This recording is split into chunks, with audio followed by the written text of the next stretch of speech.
নমস্কাৰ আপোনালোক সকলোকে মোৰ চেনেল ডেন্টিস্টৰ সমলৈ স্বাগতম জনাইছো আৰু যদিহে আপোনাৰ মুখত এটাও দাঁত নাই আৰু যদি আপুনি খুব কম খৰচৰ ভিতৰত মুখত দাঁত লগাব বিচাৰিছে তেতিয়াহলে ভিডিওটো স্কিপ নকৰাকৈ সম্পূৰ্ণকৈ চালে আপোনাৰ সকলো ধৰণৰ কনফিউজন দূৰ হৈ যাব। তো আটাইতকৈ প্ৰথমতে মুখৰ ভিতৰত যদি আপোনাৰ এটাও দাঁত নাই তেতিয়াহলে দাঁত লগাব পৰা দুটা ট্ৰিটমেন্ট প্ৰকাৰ আছে। তো প্ৰথমটো হৈছে আপোনাৰ ৰিমুভেবল কমপ্লিট ডেন্সাৰ, যেটো আপুনি নিজে খুলি থব পাৰে আৰু লগাই থব পৰা যেটো দাঁত হয় ৰিমুভেবল কমপ্লিট ডেন্সাৰ 32C বুলি যেটো কোৱা হয়। আৰু এটা হৈছে ফিক্স কমপ্লিট ডেন্সাৰ, যেটো আপোনাৰ স্ক্ৰু ফিট কৰি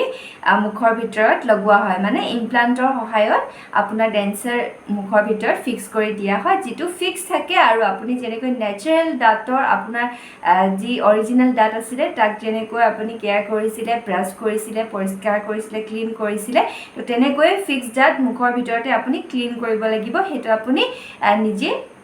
এৰাব নালাগে, এৰাই বাহিৰত ক্লিন কৰিব নালাগে। কিন্তু আমি আজিৰ ভিডিঅ'টোত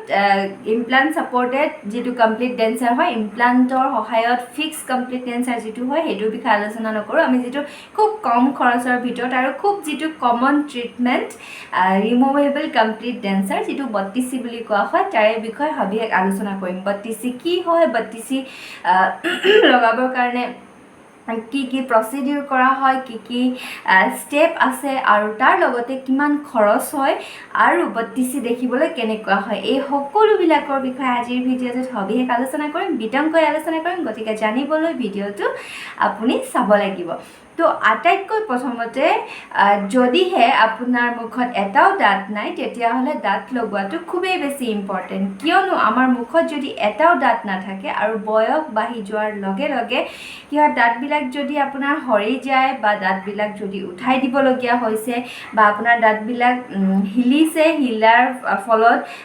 উঠাবলগীয়া হৈছে, বিষৰ ফলত উঠাবলগীয়া হৈছে বা যিকোনো কাৰণতে আপোনাৰ দাঁত মুঠতে আপোনাৰ মুখৰ ভিতৰত এটাও দাঁত নাই, তো সেই দাঁত নাথাকিলে আপোনাৰ মুখখন কি হ'ব, গালখন ভিতৰৰ ফালে সোমাই যাব, যেটো চেগিং অফ চিক বুলি কোৱা হয়। বয়সীয়াল মানুহৰ এইটো দেখা যায়, যাৰ এটাও দাঁত নাথাকে তেখেতসকলৰ গালখন ভিতৰৰ ফালে সোমাই যায়। তাৰ পিছত প্ৰব্লেমটো হ'ব পাৰে যিবিলাক কথা আমি কওঁ ফনেটিক্স, মানে কি স্পষ্ট, মানে কথাবিলাক স্পষ্টকৈ নুফুটিব, কথা ক'বলৈ মানে কি কয় অসুবিধা হ'ব। কথা ক'ব পাৰিব কিন্তু সন্মুখৰ মানুহজনে আপুনি কোৱা কথাখিনি বুজি পাবলৈ অলপ অসুবিধা হ'ব। বয়স অনুসৰি যেতিয়া দাঁতবিলাক সৰি যায় তেতিয়াহ'লে সেইকাৰণে বয়সীয়াল মানুহৰ বা খুব বয়সস্থ মানুহৰ যেতিয়া দাঁত নাথাকে তেতিয়া তেখেতসকলৰ মাতটো অলপ মাতটো মানে অলপ মানে ভালেখিনি চেঞ্জ হৈ যায়। এইটো চেঞ্জ হয় কাৰণ আপোনাৰ মুখত দাঁত নাই আৰু সেইকাৰণে ফনেটিক্সত প্ৰভাৱ পৰে। আপোনাৰ যি কথা কোৱাৰ যি স্পষ্ট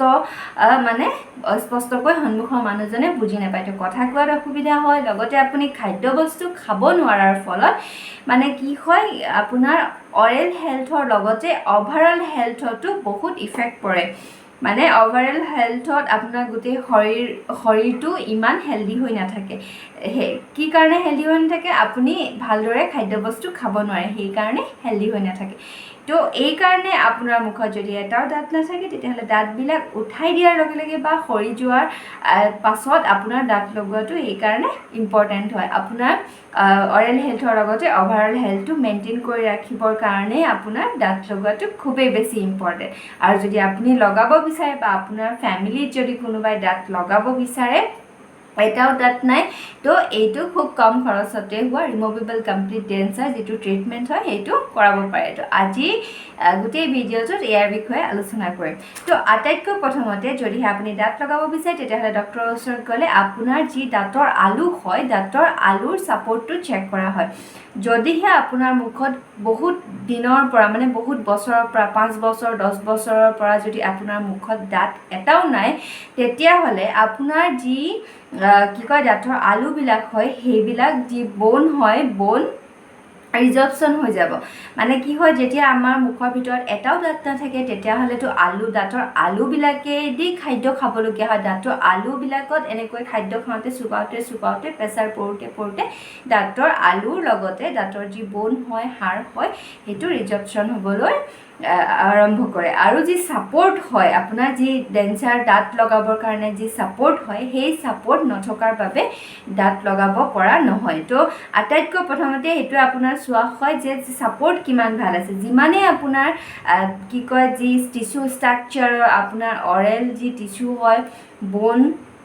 হাৰ্ডি আপোনাৰ যিমান হেল্ডি হৈ থাকিব আৰু যিমান ছাপৰ্ট ভাল থাকিব সিমানে আপোনাৰ যিটো দাঁত হ'ব সেইটো খুব ধুনীয়াকৈ খাপ খাই পৰিব আৰু আপুনি ইউজ কৰি ভাল পাব তো আটাইতকৈ প্ৰথমতে আপোনাৰ এইটো চোৱা হয় ষ্ট্ৰাকচাৰটো কেনেকুৱা হৈ আছে টিচু ষ্ট্ৰাকচাৰ এইবিলাক চোৱা হয় তাৰপাছত যদি চব ঠিকেই থাকে তেতিয়াহ'লে আপোনাৰ কি কয় যি দাঁতৰ আলু হয় ওপৰৰ আৰু তলৰ জাব্ৰাৰ এটা প্ৰাইমেৰী ইম্প্ৰেশ্যন জোখমাখ লোৱা হয় আৰু সেই জোখমাখটো লোৱাৰ পিছত লেবত পঠোৱা হয় আৰু লেবৰ পৰা এখন স্পেচিয়েল ট্ৰে বুলি এটা স্পেচিয়েল ট্ৰে বনি আহে আৰু স্পেচিয়েল ট্ৰেখনৰ সহায়ত আপোনাৰ টিচুৰ আকৌ এটা ফাইনেল ইম্প্ৰেশ্যন লোৱা হয় এই ফাইনেল ইম্প্ৰেশ্যনটো আপোনাৰ ডেঞ্চাৰ মানে যি আপোনাৰ দাঁত লগোৱা হয় সেই দাঁত লগোৱাৰ এটা খুব ইম্পৰ্টেণ্ট ষ্টেপ হয় কাৰণ এই যিটো আপোনাৰ কি কয় জোখমাখ লোৱা হয় ফাইনেল ইম্প্ৰেশ্যন লোৱা হয় স্পেচিয়েল ট্ৰে সহায়ত তো তেতিয়া গম পোৱা যায় ডেঞ্চাৰটো আপোনাৰ কিমান ফিটিং হ'ব কিমান টাইট হ'ব তো এইটো এটা খুব বেছি ইম্পৰ্টেণ্ট হয় তাৰপাছত ফাইনেল ইম্প্ৰেশ্যন হৈ গ'ল ফাইনেল ইম্প্ৰেশ্যনৰ পাছত আকৌ আপোনাৰ লেবলৈ যাব লেবৰ পৰা আপোনাৰ মম যি ৱেক্স হয় ৱেক্সত আপোনাৰ এটা ষ্ট্ৰাকচাৰ বনি আহিব মেণ্ডিবল আৰু মেক্সিলা য'ত আপোনাৰ দাঁতবিলাক লগোৱা হয় তো তাৰ সহায়ত আপোনাৰ জ ৰিলেশ্যন বুলি এটা প্ৰচেছ কৰা হয় যিটোৰ সহায়ত আপোনাৰ দাঁতবিলাকৰ যি পজিশ্যন আপোনাৰ কথা কোৱাৰ যি আপোনাৰ অভ্যাস তাৰপাছত আপোনাৰ যি স্মাইল আপুনি হাঁহিলে কেনেকুৱা লাগিব টিথ হাইট দাঁতবিলাকৰ হাইট এই সকলোবিলাক পজিশ্যন চেক কৰা হয় আৰু এই সকলোবিলাকৰ সহায়ত আপোনাৰ যি দাঁতৰ হাইট এই সকলোবিলাক জোখমাখ লোৱা হয় যিটো জ ৰিলেশ্যন বুলি কোৱা হয় জ ৰিলেশ্যনৰ পাছত যেতিয়া লেবত যাব তাৰ জ ৰিলেশ্যনৰ সময়ছোৱাতে আপোনাৰ দাঁতৰ কালাৰ টিথ চিলেকশ্যনো আপোনাৰ কৰা হয় দাঁত কোনটো দাঁত আপুনি লগাব কোনটো কালাৰ আপোনাৰ মানে মুখৰ লগত শ্বুট কৰিব তো এই সকলোবিলাক চোৱা হয় আৰু সেই অনুসৰি কোনটো টিথ লাগিব সেইটো ডিচাইড কৰা হয় আৰু খৰচ অনুসৰি আপুনি কিমান খৰচৰ ভিতৰত আপোনাৰ ডেঞ্চাৰটো বনাব বিচাৰিছে সেই অনুসৰি আপোনাৰ দাঁত চিলেক্ট কৰা হ'ব তাৰ পাছত আপোনাৰ লেবত যিটো আমি জ ৰিলেশ্যন কৰিছোঁ সেই অনুসৰি তাতে এটা ট্ৰাইন কৰিবৰ কাৰণে আপোনাৰ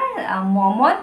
যি ৱেক্স হয় ৱেক্সত আপোনাৰ দাঁতখিনি লাগি আহিব আৰু তাৰ পাছত ধুনীয়াকৈ চোৱা হয় আপোনাৰ স্মাইল ডিজাইনিং কেনেকুৱা হৈছে তাৰ পাছত আপুনি কথা ক'ব পাৰিছেনে নাই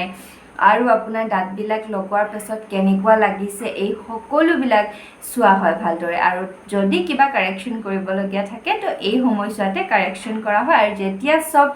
ধুনীয়াকৈ কমপ্লিটলি হৈ যাব ছেট তাৰ পাছত আপোনাৰ ফাইনেল যি টিথ হয় আপোনাৰ যি ডেঞ্চাৰ হয় সেইটো বনিবৰ কাৰণে লেবলৈ পঠাই দিয়া হয় আৰু সেই অনুসৰি লেবৰ পৰা আপোনাৰ যিটো ফাইনেল ডেঞ্চাৰ হয় ডেঞ্চাৰটো তৈয়াৰ হৈ আহে আৰু ফাইনেল এপইণ্টমেণ্টত আপোনাৰ যি ডেঞ্চাৰ হয় ডেঞ্চাৰ প্লেচমেণ্ট কৰা হয় আপোনাক কেনেকৈ লগাব লাগিব সেইটো শিকোৱা হয় দেখুওৱা হয় ক'ৰবাত আপোনাৰ হানা খোজা হৈছে নেকি মুখৰ ভিতৰত ক'ৰবাত আপোনাৰ খুচিছে নেকি ধুনীয়াকৈ কিবা প্ৰব্লেম হৈছে নেকি কথা ক'বলৈ প্ৰব্লেম হৈছে নেকি বা লুজ হৈছে নেকি বা কোনোবা ছাইডত টাইট হৈছে নেকি এই সকলোবিলাক চেক কৰাৰ পাছত পেচেণ্ট ছেটিছফেকশ্যনৰ পাছত আপোনাক কেনেকৈ আপুনি ডেঞ্চাৰটো কেয়াৰ কৰিব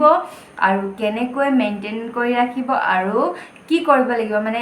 প্ৰথমতে কেনেকৈ একেবাৰে মানে ডেঞ্চাৰটো লগোৱাৰ পিছত প্ৰথম দিনাৰ পৰা আপুনি খাদ্য বস্তু খাবলৈ আৰম্ভ কৰিব নোৱাৰিব আপুনি লাহে লাহে এডজাষ্ট কৰিব লাগিব একদম প্ৰথমতেতো আপুনি ডেঞ্চাৰটো পিন্ধিবৰ কাৰণে মানে নিজকে কমফৰ্টেবল কৰিব লাগিব কমফৰ্টেবলি আপুনি ধুনীয়াকৈ পিন্ধিব পাৰিব লাগিব প্ৰথমতে আপুনি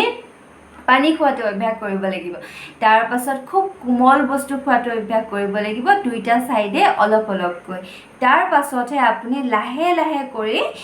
ধুনীয়াকৈ যিবিলাক দৈনন্দিন জীৱনত খোৱা বস্তু সেইবিলাক লাহে লাহে খাব পাৰিব কিন্তু বহুত হাৰ্ড বস্তু আপুনি